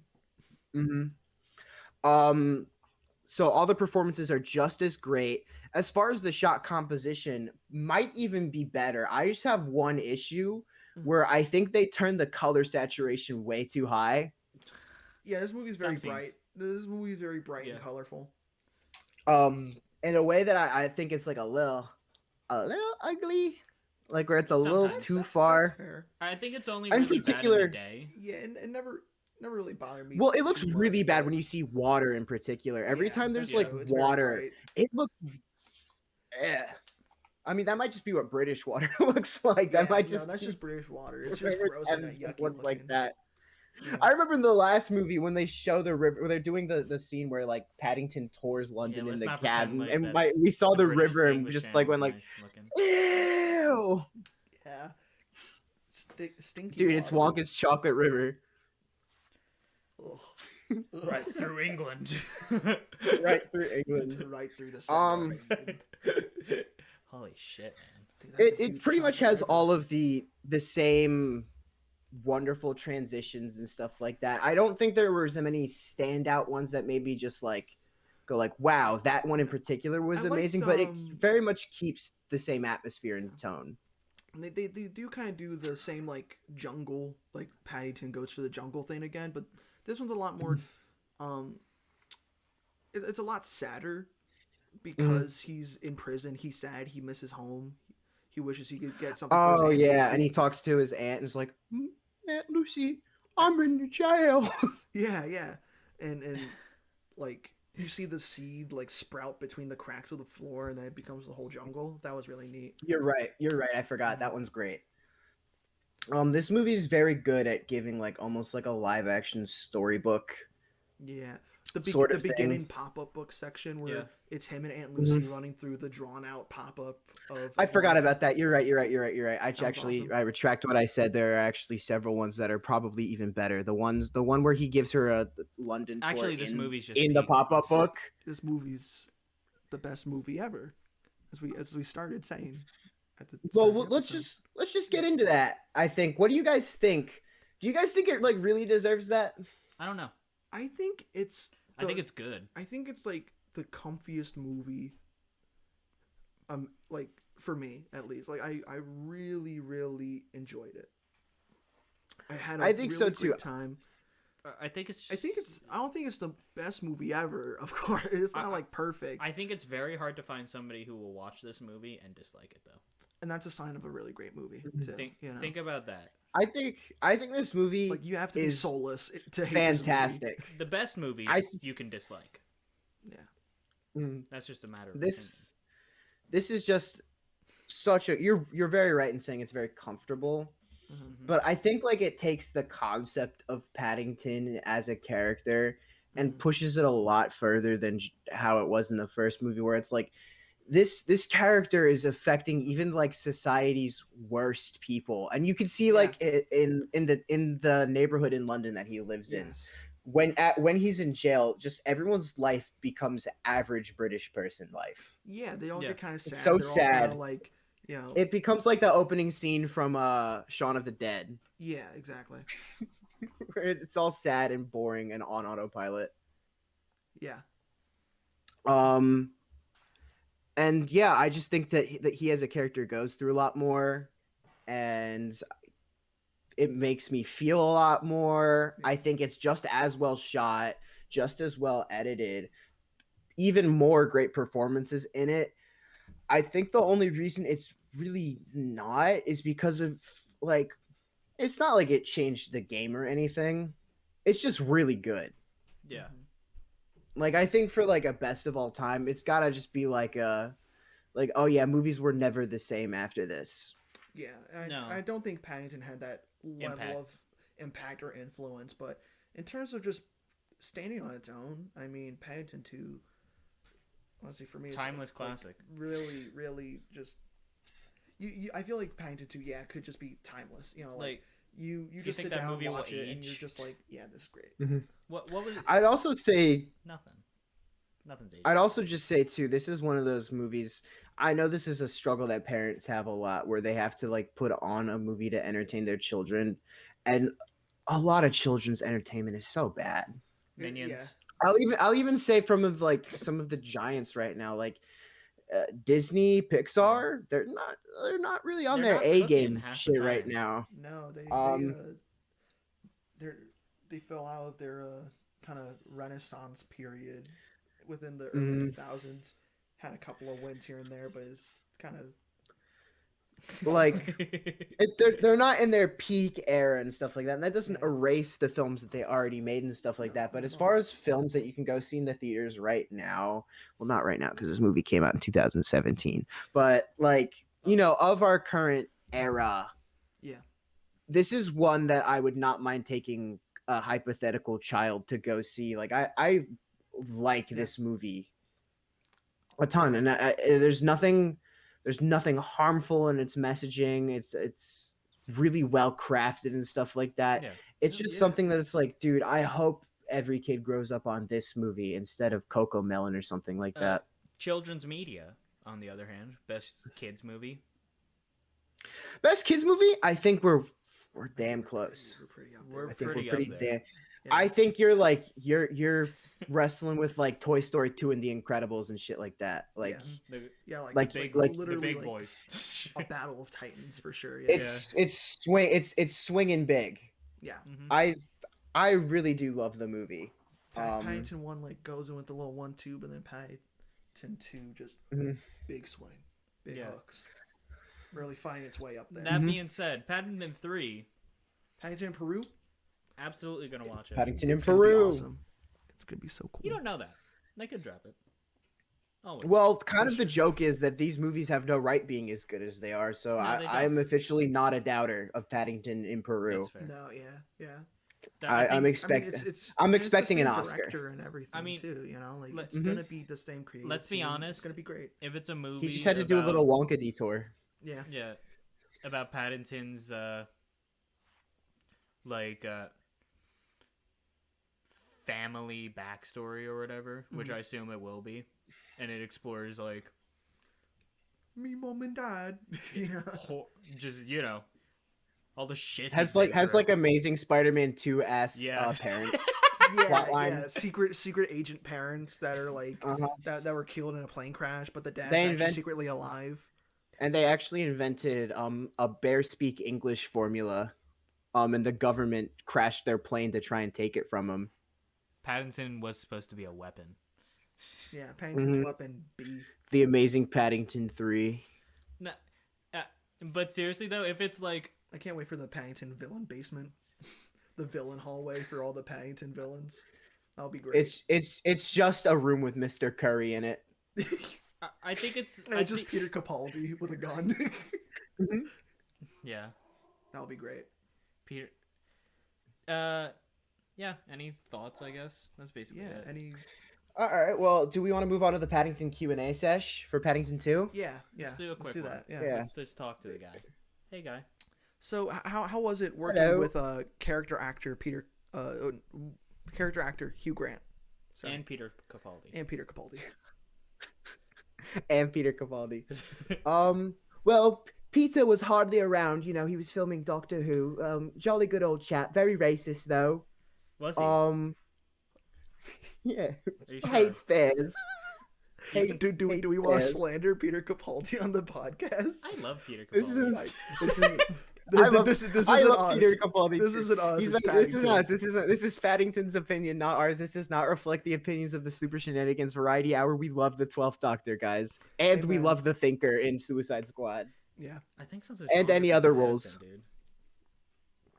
Is that Paddington? I think he's a bootleg Paddington. I don't think that's the real Paddington. think I bought that's this a from character Coles. I don't know. Is Coles This is British? from Coles. I don't think Coles is British. actor. I don't think Coles is British enough. I gotta look that up. And Hugh Grant, absolutely wonderful, talented fellow, slipping into those roles like it was nothing. You could always tell right when he switched. He might have multiple personality disorder. Shaymin, I like how Liam's helping Paddington snap because Paddington doesn't have. He's got opposable pause. fingers. He's Like got you know what paws. he's. Yeah, what's he supposed to do? What happened to your Paulus Paddington? The stunt accident. Oh, but, no. Oh, that's When fair. No, that train accident was when I really went bad. when I went into the river, I was in the water for a good long time and I got frostbite. I think the technical term is actually brain damage, Paddington.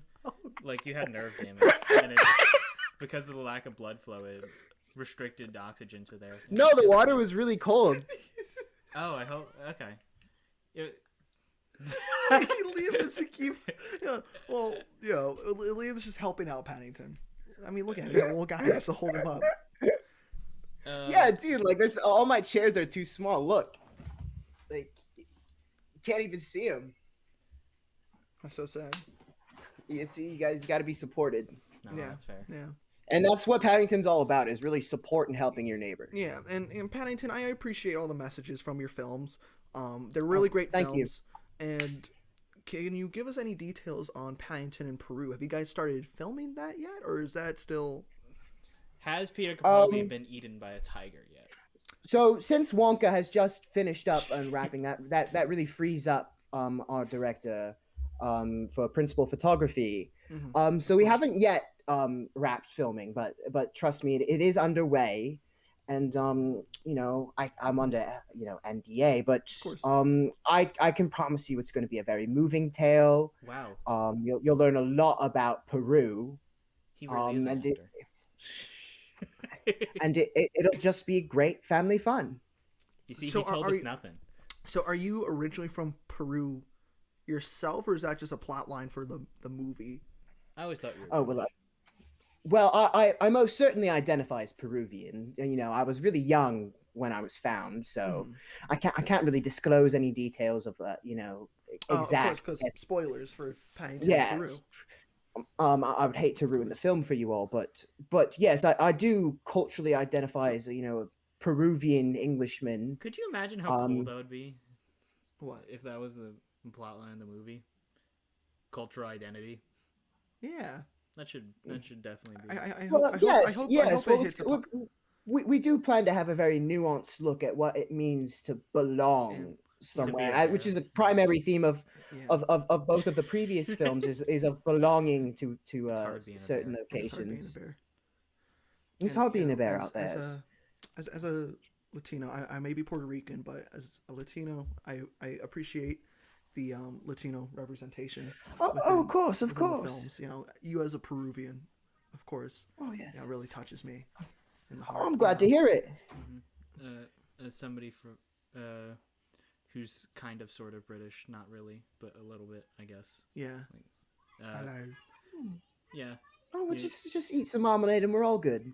Oh yeah, marmalade. Nice marmalade, cup of tea. Cup of tea, some beans on toast. Exactly. Yes. But anyway. Beans on toast, that's a hard stare. I swear he eats beans on toast in the comics, in the series. In the books, maybe. I don't know. I haven't. I'll keep it. Yeah. I'll keep it real. I've not read the books. Have you I know not you done said the you background had. research? Dude, I don't have money to buy the books. I don't know where to pirate Paddington. I couldn't find much on that. I know there's like the TV show and stuff like that. Mr. Curry, I'm pretty sure Tim Curry worked on Paddington in some way. Oh. I did research some stuff like background stuff just to see who was significant characters. So just random trivia. Did you know that in the books it's not really specified which kid is older? Oh, interesting. So it's really up to the interpretation. There's been 2 animated series and each one has a different kid is older. Sometimes it's the son, sometimes it's the daughter. The film went with the daughter being older, which I think is fine. Generally, from what I can tell in the books, the Brown family is not as strongly characterized, which I think with the fact of the children not being super well developed is sort of an artifact of that. Yeah. That they didn't have a ton to work on. I don't even think that Mrs. Brown did the illustrations and stuff. She didn't have that job in the book. I think she was still a very warm, caring person, but I think they added a lot of character for the film. Yeah, for sure. I mean, I think, and I don't think Mr. Brown was as against him in the book. No. One thing I do really enjoy about just both movies is how nobody cares about this fucking bear, that he's a bear. They're just like, hey bear, fuck you. It's like, whoa, I'm just a bear. Anyway, guys, Paddington actually has to catch a train.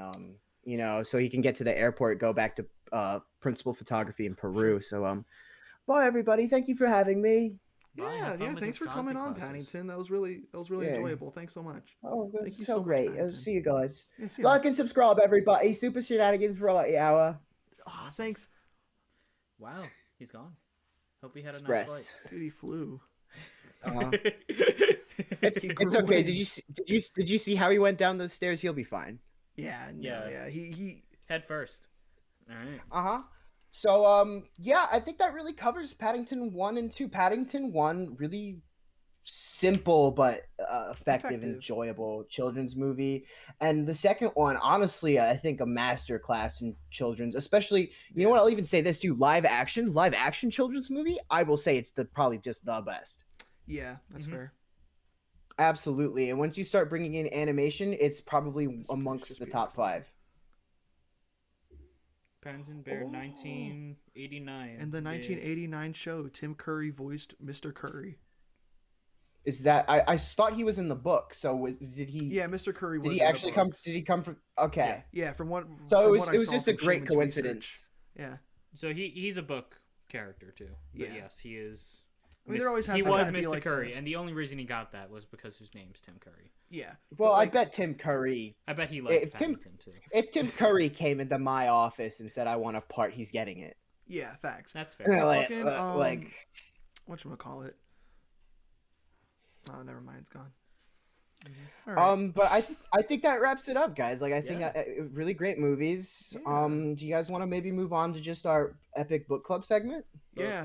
Book club. Book club. Man. Yeah, bro, that was nice. You really hit that. Book club. Book club. Jesus. With the Super Shenanigans, the Super Shenanigans Variety Hour does not condone altering any lighters in any Yeah, way. don't do that. It's dangerous, We bro. do not condone it. Yeah, take that away. Jesus. That's scary. So I've sort of been leading the discussion. So why don't we hear a little bit more from you guys and have you guys go first for book club? Shaymin, have you experienced anything kind of poggers? No, not much. Dude, your life sucks. Dude, yeah. Laser. Nah. So I'm up here with Angie during the weekend, and me and him technically had a shared book club. During the weekend, bro. It's fucking Wednesday. The week Yeah. I was like, that's more than The week start. The week start. The week. The week start through end. Yes. Yeah. We've been watching some Dragon Ball, original Dragon Ball. Never seen it before. They have You've Goku's never seen dick original out Dragon a lot Ball? of the time. Like Dude, a surprising amount. Yeah, original. Original Dragon Ball. I'm gonna be mad controversial. I think original Dragon Ball is better than Z most of the time. Yeah. I agree.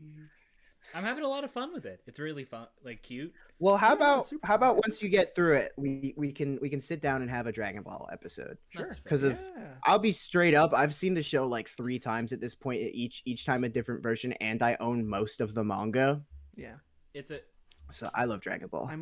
I own most of Z on DVD, and I'm- then have watched through Z and GT like. I mean, the 3 main times reason each. we're doing it, obviously, is original or 'cause of- Kai? Both. Yeah. Hype. Yeah. But yeah, unfortunately, this is being recorded. It's very very recent Yeah. news where Akira Toriyama has just passed. Yeah. And so we're all in our Akira Toriyama grind set. Mhm. How do you like it? What arc are you on? We're only on episode 8, so we just got past. Oh, Goku's cool! You first got like Kamehameha. 120 more. Yeah. Yeah, like this is just like fun weekend thing, but I'm gonna Continue the grind. continue it and enjoy it, Yeah. But right now it's Mhm. just like intro stuff. Not much is happening. Like the Yeah. Kamehameha happened. That was pretty cool. Yeah. It's, Roshi saw. it's interesting as Akira's Yeah, a don't say writer it. right now. Yeah. Oh no, it's just a lot. Like A lot of just kind of crude. there's a lot of very perverse crude humor. humor. Kind of Yeah. like I would say poorly aged, honestly. Yeah. Somewhat. Sometimes it's funny. Absolutely. Sometimes it's funny. Half the time So it's here's really the funny. thing, Half too. the time it's like. Ugh. So How old Dragon is Ball Bulma? originally was primarily more comedic Yes. in tone. He had just come off of Doctor Slump, which was entirely comedy. Yeah. This was like Yeah. action comedy, which he- slowly, as he started realizing how good he was at the action part, phased the comedy more and more out. But I think like Yeah. late Dragon Ball, early Z, so like I'd say Dragon Ball Golden Age is like first Piccolo arc up to Frieza arc. Yeah. Yeah. And Dragon Ball's usually funny, you know what I mean? Like Akira Toriyama is a. He's a very funny. He was a very funny man. And just also as a thing, people say accuse Goku of having no character development. You just didn't watch it, bro. You just skipped This it. is the character development. You just didn't watch it. You skipped half the franchise. You didn't watch it. What's wrong with you people? Go watch. What's wrong with you? Watch original Dragon Ball. Or read it. If you like reading better, read it. The manga, I'll be honest, the manga is fucking stellar and better than the show even. Oof. Akira Toriyama's art style, obviously, chef's kiss, and especially early on, it's so clear and distinct. Very expressive. Yeah, very expressive. A lot of great compositions, great panel layouts. He knows how to tell a story, and that's important. I think sometimes he has some, like, at least in Dragon Ball the show, there's some weird shots sometimes with the characters, but there's cartoony. It doesn't impact that much. Yeah, and it's pretty much the birth of shonen as we know it. Yeah. It's there was shonen ahead of time, like Fist of the North Star, but it was very different. Fist of the North Star is very much like, here's an unbeatable guy, here's another guy, he punched him. Yeah. Episode over. This one's like, he killed him. The whole thing in shonen, the trope of getting better, training, martial arts in general, really. Yeah. People accuse Dragon Ball of being very basic, and my rebuttal to that is always just because of literally everybody ripped it off. Yeah, it's basic because it invented all of this. It did it first in a lot of cases. Is that it so successfully created that like sort of type of media that everyone since then has been directly inspired by it in some way or another. Even I think you were talking about Yu Yu Hakusho last time. Yu Yu Hakusho definitely was inspired by Dragon Ball. Especially the transition in Yu Yu Hakusho from some more comedy aspects of it to the more shonen-y action is very reminiscent of Dragon Ball in that regard as well. Yeah. Without a doubt. I love Dragon Ball. I love Dragon Ball. Yeah, cool. Angela, what about you? I read a book by Ed Brubaker and Sean Phillips called Pulp. And that was a fun graphic novel. Just singular read. Very tight, kind of nice, easy package to pick up. And at your local comic book store, please support your local comic book shops. It's like, I'm broke, I can't. Shut up. No. Shut up. No, but it was like $15 at most, like after tax. It's a cheap book. It's an image book.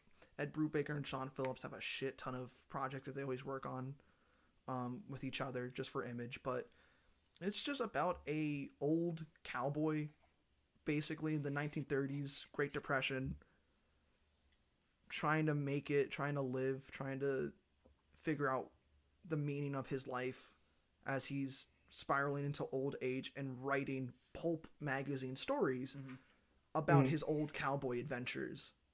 So there's a lot of kind of back and forth between past and present, and it's a very introspective journey. So if you're expecting like any huge big cowboy shootouts or anything, it's very much just like a slow burn character study rather than anything really crazy. But that's cool though. I really enjoyed it. It was a really good read. A lot of Western media is like big gunfights and stuff like that. Yeah, reading something that just takes it slow and just goes, hey, what's this guy thinking? How's he feeling? Well, yeah. Let's look into the view of this old guy. There's a lot of loneliness to cowboys. A lot of regret, a lot of loneliness. It's a really good book. It's Pulp. Pulp. Like the paper. Pulp. But not Thank you. I could have never found it if you didn't spell it for me. Dragon Ball is DR. Yeah, that's our spelling bee. We should change this into the spelling bee competition. All right, what you got, Liam? It's a variety. It's a variety hour. We can do a spelling bee episode. Yeah. Oh, absolutely. So, God, I'm gonna fuck that up, dude. I'm gonna win. No, I'm gonna win. Did you know? This is a slight tangent, but did you know? I almost represented my middle school in a spelling bee, but my best friend beat me out. Damn. I'm very literate. Nice. But I'm actually gonna say two things because of both of them are somewhat relevant. On the Akira Toriyama train, I am a big JRPG fan, and yet I have just never gotten around to Dragon Quest because it kind of looks boring to me. Yeah, Um, that's fair. Ooh. but I decided I'm like, well, Akira Toriyama, Mhm. has just passed, and I've already read Doctor Slump. I've already read Sandlands. Read Sandland too. Sandland's good. It's getting a game. It is getting a That game. it's almost out. If it's good, play that. Um, obviously I already did Dragon Ball and all of that. So and I played Chrono Trigger already. So I'm like, well, really what's left is I think I'll give Dragon Quest a try now. And I started with Dragon Quest 8 Journey of the Cursed King because it was on 3DS, so I could take it with me. Yeah. Because of we're in spring break right now, so The 3DS I'm is going back actually a and great forth. console. I do like the 3DS. 3DS is fantastic. Where do I have it? It's on my bed. I love the Unusable. 3DS, but I decided to go with Dragon Quest 8 because of it is pretty agreed upon to be one of the better ones and very beginner friendly, Yeah. other than like 11. And I don't have money for a full price Switch game right now, Nobody does. so I went with Dragon Quest 8. And excuse me, so far I'm about 12 hours in, got 4 party members, beaten about like 4 areas and stuff like that, and I can say it's pretty good. Pretty good. The gameplay is slow. Mhm. It's not super expressive of a combat system. I know that varies from game to game, and this one's a little bit more rigid in like character class building and stuff like that. And it's just one of those RPGs that like the combat runs a little slow. Like for Shaymin, it's kind of like a Final Fantasy 9 feeling almost, where it's like it's not bad per se, but it's not like That combat was a little slow. Yeah. it is a little. It could speed up a little. That's why they have a speed up button in emulators. Yeah, that is exactly why. And for grinding, so obviously, first off, Akira Toriyama's art is great. And when I say it looked boring, I did not mean visually. It looks great visually. It's super fun. It's very cartoony and bouncy. Don't you and all love the slime? enemy designs are so unique. Dude, the slimes are great. And the character designs are so perfectly him. I don't think there's a better slime design than that slime. Yeah. Probably not. He's pretty good. That's a great slime. Yeah. Show him. Love that slime. So actually editing Liam, I just saw a picture today about when for the first Dragon Quest, they sent Toriyama a sketch of what they wanted the slime to look like. Oh shit. And it just looked like a D&D slime or like an Ultima slime. Did it have a skull in it or whatever? No, it was just like a little cube? gloop puddle. Wow. It was a little gloop puddle with like a shadow of a face in it, like a sunken eyes and mouth. And then he just gave them back that design, and they went, you know what? Yeah, go for it. I like this little guy. They're like Gave him back that. Yeah. That's the good. music. You gonna say no? The to music him? is really good. That's true. The music is really good. It's not Final Fantasy good, but it's still very good. Excellent. Final Fantasy good is cheating though. Yeah, well, Final Fantasy good is the best. Yeah. Yeah. So many good tracks. It has a full open world, and it's fun to explore. There's a lot of like neat side quests to do. A thing I'm a sucker for is whenever you put a camera side quest in where you take pictures of shit. Yeah. I fall for that shit every time, hook, line, and sinker. The main cast. This is me when I'm playing Dragon Quest. You're boring Shaymin. Shaymin's like sucking in all the oxygen over here. Dude, he's stealing all Angelo's air. Yeah. I'm like they're yoinking your shit. I turn like the fucking like old lady from that one SpongeBob episode where she's just like a shriveled up husk. That's me. Awesome. The plot is very episodic in nature, where you'll go to a place, there is a problem, you solve it, next area. But it's good. It's not. So I'll just say this: it's very good, but it's not like breaking any ground. Which is, from what I can tell, the current state of Dragon Quest is that Dragon Quest is, as a franchise, very consistent, never bad. It's usually very good, but you know when you pick up a Dragon Quest game, you know exactly what you're playing. Yeah. You know what you're getting into. Yeah. I've not been surprised by it. I like it. I just say I like it. I'm definitely gonna finish it, but I'm not gonna like marathon it and go through all of them and like be like, I'm a huge Dragon Quest fan the same way I would with like a Final Fantasy or a Mega 10 or something like that. Like I like it, I don't love it. And second off, Dune 2 just came out. Did you guys see Dune 2? No. Yeah. Well, not now. Well then, minimal spoilers because it's well, by the time this episode is out, it's not going to be fresh, but that's okay. That's okay. Nothing's ever fresh. But that's okay. I like this one way more than the first one. Yeah. Because of a lot more stuff happens in this one. Obviously, Denis Villeneuve's films always look gorgeous. It's a very stunning movie to look at. Yeah. I think they do a really good job. If you're not a Dune enjoyer, the main character, Paul Atreides, is like not a good person, and kind of the point is that he's sort of a guy who is like a it's a warning of charismatic leaders and cults of personality. The story of Dune is do not trust cults of personality. From the perspective of the guy who has the cult forming around him. And I think this entry does a great job at showing that. Yeah. Like they were not going to let that slip through the cracks. Because of, unfortunately, the reason I think he even wrote Dune Messiah is because if people didn't get that the first time, a lot of audiences didn't understand that. The only thing that's a little weird to me, they did make some changes that are good and some that I'm not a huge fan of. I think Chani, the Fremen love interest played by Zendaya, is she weaker? No, they updated her to be a lot more present character. I think like a lot less. Like, you know how books in the 60s were written with women. A lot more of an active character with opinions and feelings and stuff, and gets into a lot more conflict with Paul. Yeah. Which is a change that's good. Good. I like it. At the end of the movie, it's their relationship is very different from how it is in the book by that period. Another thing they change is they do change how the ending goes, and it's not like a huge departure, but it's because of there's a faction in the book that wasn't there in the movies, the Space Guild. They had to heavily retool the ending.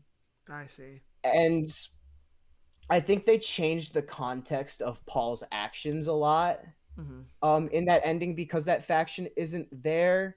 And I won't spoil it, but I think I prefer how the book handles the beginning of the jihad a little better. And I've done research. I was mad at first because I thought that the reason they changed it that way is so that they can make a movie about the jihad, which doesn't happen in the book. The book skips it. And that the book ends, and then the Dune Messiah book takes place after it. Yeah. But no, it has been confirmed he is adapting Dune Messiah. Okay. So they are gonna skip it. So I was like, please Hollywood, don't just make an action set piece movie about the main characters of the last movie murdering and massacring planets. Yeah. Because I don't care. Because I don't care. Please just do Dune Messiah. And a lot of people are scared because of Dune Messiah as a book is a lot less reliant on action. It's a hard book to turn into a movie.